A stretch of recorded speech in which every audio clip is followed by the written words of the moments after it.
Hey guys, welcome back to my YouTube channel. I just wanted to hop on really quick and talk about Canva yet again. I'm actually doing this as an update to a video that I made quite a while ago, maybe about a year ago now, where I talked about how to use and how not to use Canva for your yearbook production. Canva is updating and adding new features all the time, like crazy. It's like every single day I feel like there's new updates and new features and new little things that improve the UI. And we're seeing programs like Adobe Express come on the scene and become more competitive with these browser-based design programs, which is a good thing. When there's competition between design programs like this, it breeds innovation. And so that's always a good thing for graphic artists, anyone in the design industry. That's a good thing for advisors, a good thing for students. It is a little bit hard to keep up with, of course, but innovation and new features are always a good thing, and we're always going to welcome things that make our life easier. And so right now, Canva and Adobe Express in particular are really, really great design programs that are super user-friendly for your students. And obviously, InDesign, I think, is still the industry standard for graphic designers and publication designers. But more and more, we're seeing these browser-based programs become incredibly more robust and have integrations that InDesign doesn't have. InDesign is super powerful. There's lots of things that you can't do in these browser-based programs right now that you can do in InDesign. But for a lot of things that we do in student publications, Adobe Express and Canva are both really, really great. But stick with me because things do evolve fast, and if you watch an earlier video and something doesn't look quite the same, or it's evolved, or that feature that I complained about has now been fixed, that's likely to happen. But also, anytime that I'm talking about Canva right now, that is synonymous with Adobe Express. Adobe Express is so good, and if you already have an Adobe license at your school, you have access to Adobe Express as well, and so you should definitely hop in there and check it out. But remember, Canva Pro is free for teachers, and the collaboration tools where you can add your students to your team are so good. So be sure to check that out if you haven't already. So with that, let's go ahead and hop into Canva. Okay, so in the last video, I showed you how to create an account and how to create your template. So I'm not gonna go over that again in this video, but if you'd like to go see it, go ahead and watch the beginning of the last one. But in here, you'll notice a couple of things that we have on this sample spread. So we have a purple line around the outside of these spreads here. It's at about 1/2 inch, and I've added these manually. So these are called guides, and they are meant to indicate where our margins and our gutter are going to be. So I've done 1/2 inch around all the sides, and then I did a line down the middle to serve as our gutter, and then I did a 1/4 inch from either side of the gutter. And so one downside about using Canva or Adobe Express is that you can't use it in picas like we're used to in graphic design. We are using inches. You can go to Magic Reswitch and resize and switch the units to either pixels, millimeters, or centimeters, but you can't do picas. So that is a downside of using a program that is browser-based, is it's not meant for graphic designers necessarily, and so they don't have that terminology. So that's one reason why I think using something like InDesign is super great to teach industry standards, because picas are an industry standard. But for our purposes, we could get by using inches, because remember, they do correlate as long as everything in our book is consistent with that. So I went ahead and added those guides, and the way I did that is by clicking in our ruler here and dragging them over. So the first thing I want to do is show you how to add those rulers if you don't have them already. So you're going to go up to the File menu at the top and go to View Settings, and then you're going to use this top one that says Show Rulers and Guides. I'm going to go ahead and unclick it to show you the difference. So if you don't already have that ruler there, go ahead and turn them on. But notice when I got rid of it, it also got rid of my guides. So if you want to see what your spread looks like without the guides, that's a good way to do it, because you can just toggle it on and off. But when you're designing, you definitely want to make sure that those guides are there. You want your students to know where the middle of the spread is, so they don't put text over it and they don't put someone's face over it. Notice pictures are there, but you want to make sure that there's no face going right through the gutter. And then you also want to make sure that they don't put content outside of those margins, because it'll be in jeopardy of being cut off during the production process. Unless you want that element to bleed off intentionally, like this picture here at the top, we want it to go all the way to the edge of the paper. We're going to intentionally make it bigger than the paper, so when they cut it down, it looks like it's printed all the way to the edge. So we'll talk about bleed in a second, but you want your students to be able to see where those margins are so they don't design outside of them. The next one under the File menu and under View Settings is Add Guides. This is something that's relatively new, and you can add guides that are a certain dimension. So you can add them in 12 columns, 6 columns, a 3x3 grid, or customize them. So if you've decided that you want to design your yearbook using a grid, which I personally really like to do, you can do that and add in how many columns, how many rows, if you want to have gaps between them, if you want those to have margins. So just so if we can play with it, you can see if I add a 20.25 inch gap between rows, you can see these are my vertical guides here. And then I can also add my margin around the outside of the page. And so I can say I want it to be 0.5. Where's my point? And it will add that margin around the outside of the page as well vertically.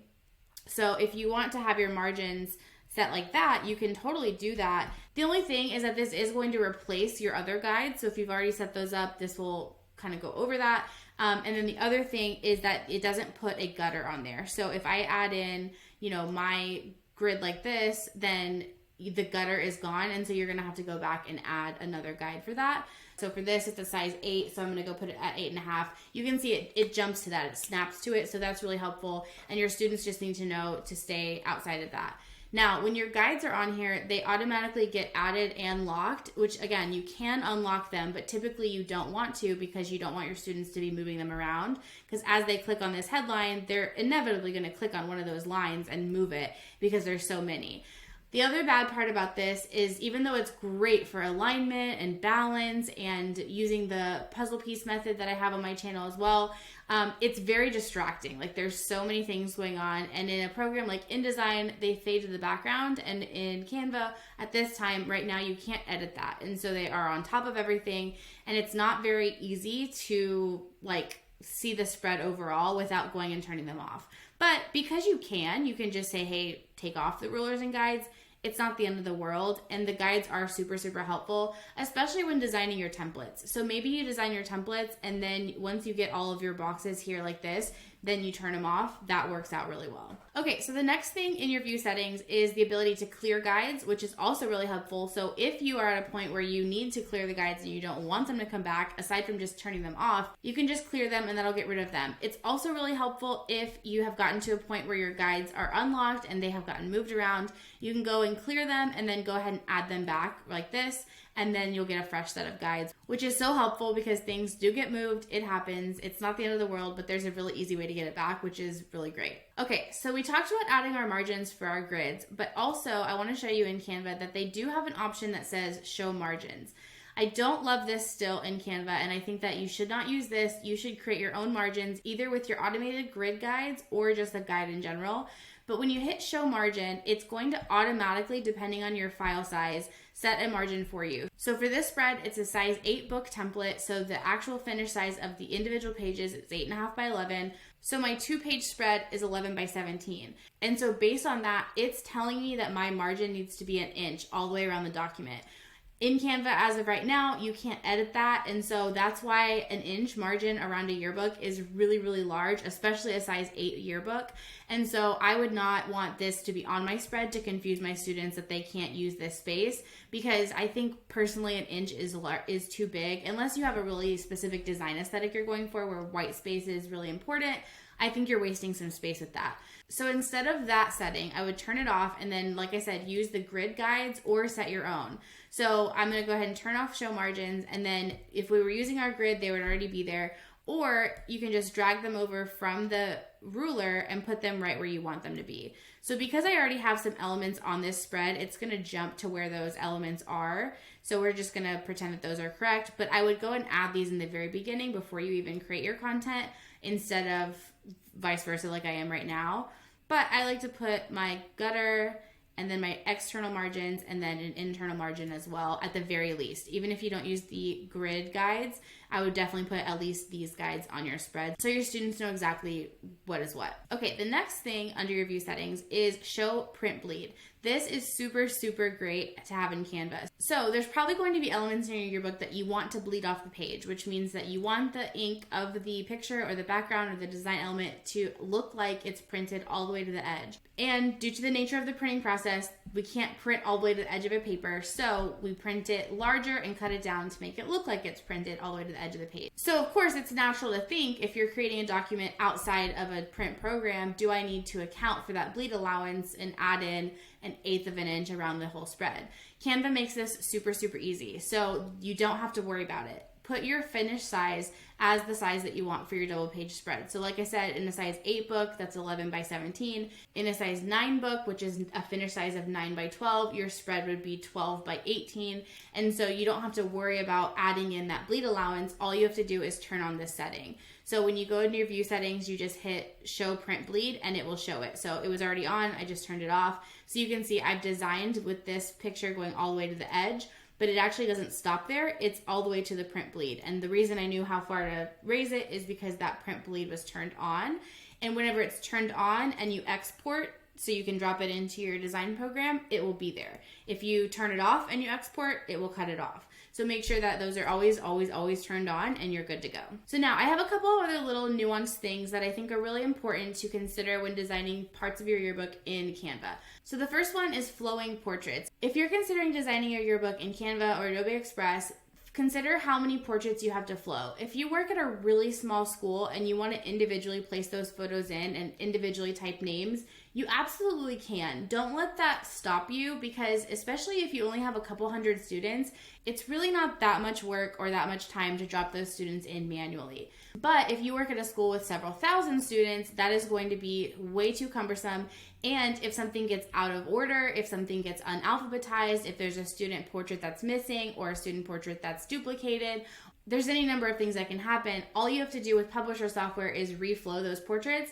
And in something like Canva, it's a very manual process and it would be a nightmare to try and fix. So I would recommend using your publisher software for flowing your portraits, and then using something like Canva to create either your spreads or individual modules.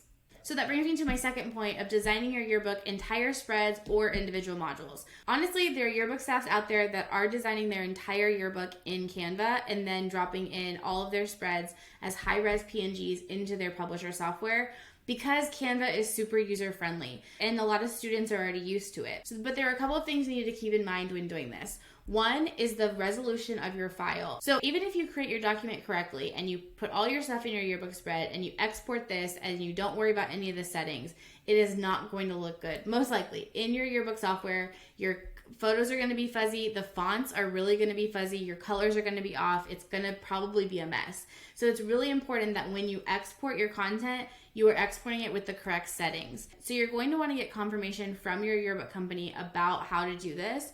But what I recommend just overall is when you go to share and you go to download, you want to do it as a PNG. So as it says, best for complex images and illustrations, that's going to give you the sharpest image that it can export. So this is a little bit technical, but if you do export as a JPEG, it uses something called lossy compression, and it compresses those files, and actually every single time you save them, they get more and more compressed, and the fonts and the images are going to get more and more blurry.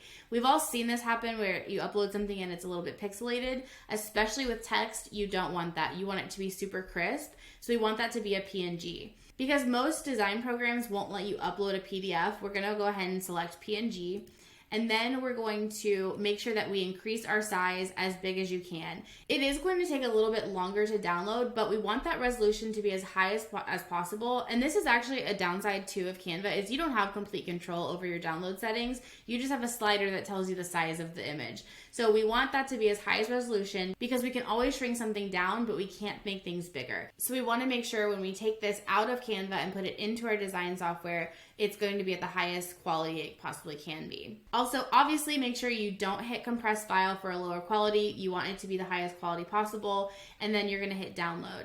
So another downside of having to export and upload this from Canva and into your design software is if there's a mistake, if you're editing copy, if you're editing a headline, if you need to swap out a photo, you have to go and do that process over again. So I would build everything you possibly can in Canva if you're using this workflow, and then at the very, very, very end, it's already been edited, it's already gone through revisions, it's already been finalized. That's when you go and export them and drop them into your design software. I would also probably only have an editor or the advisor themselves do this, because you want to make sure that you have a lot of control over this process, because using a third party into your workflow, it just gives you another step that could get messed up. And so you want to make sure that as much as you possibly can, you can control this. Another option for using Canva instead of your entire spread is to use individual elements. So I've seen a lot of schools kind of mimic what their yearbook layout might look like. And then when they have things like their headline with a special font, they will just export that particular element as an image and then drop that in, but then put all the other text, the other colored boxes, the photos in with their design software. So that is going to give you the highest resolution possible because it's natively built within the design software. So all of these elements, like this text box, this colored box, this text box, the really awesome, all of that can be done, say, within your design software, but then headline might be a special font that they don't offer in that software. So you'd want to create this in Canva and export it as an image and drop that in as an image, even though it's letters. And in that case, you would also export it as a transparent image because you might want it to go over a photo or something. And that's a really good way to utilize some special features or little graphics or fonts in Canva and not really do your entire spread. Similarly, you can do that with just modules, and so you can export them from Canva and drop them in either with or without the text, because you might want to do all your text within your design software. So for over here, we have a module here, and we have 2 boxes and a headline and a circle and a quote for each of the people that were interviewed. And so there's a couple ways you can do this. One, like I said, in order to make sure your size and your proportions are right, you can kind of recreate your spread so you know kind of where this should go and the size that it should be. If your design software allows you to measure what this size should be, you can just go ahead and create a new document in that size. Just design it how you would and export that straight away. You can also design your spread in here, and then I would duplicate it so that way you don't get rid of your original. Highlight everything except for the module that you want. And then you can export this as the high-res PNG and drop this in. You might want to crop the image because you don't need all this empty space in the image, but then you have the entire module by itself in the right size that it is, so that way you can drop it in. The other option would be if you're using like something like the puzzle pieces method where you have standardized module sizes, is you create templates for those modules within Canva. They can be replicated, they can be collaborated with your team, they can be duplicated, and that makes it really easy too. So just to show you what that looks like, maybe, in the beginning of the year with my staff, I designed this template, and we know that we're always going to have a module that's this size, and the design might be different. We might switch it up a little bit, but this is going to be a space that we're going to use over and over again for our area of a module or secondary coverage. And so what I would do in that case is I'm just going to go click and make a box, and I'm just going to cover it up a little bit to show what size this module needs to be. And so with that, once I have it, it shows me here at the bottom of the box that this is 2.6 by 8.3 inches. So then I'm going to go over to my home. So I'm going to go and create a new document in a custom size, and I'm going to do 2.6 by 8.3 inches when I create a new design. And then we can call this module, or we can call it like tall module A. And now that you have this file, you can duplicate this and use this as a template that is the exact right size, that then when you export, you can drop it onto your pages in your design software, and it's perfectly the right size. I will say that when you do it this way, I would turn off your print bleed, because you don't need there to be a print bleed, because this is the exact size of the module that you need. And so just to show you, when I open that spread again, I can delete that box because that was just to get the size. If I go and select all of this and copy it, and then I paste it, notice it's the exact right size that it needs to be. So then when I export this, drop it in the design program, it goes right in that block, perfectly sized. Okay, the last thing I'll say about creating your yearbook in Canva or Adobe XD versus a design software or Adobe InDesign or something that is made for printing yearbooks is that your colors are not going to match up. So the colors that these programs are using, because you're on a computer, because you're browser-based, are RGB mixes of colors. So they're using red, green, and blue with the colors on your screen to create the colors that you're seeing.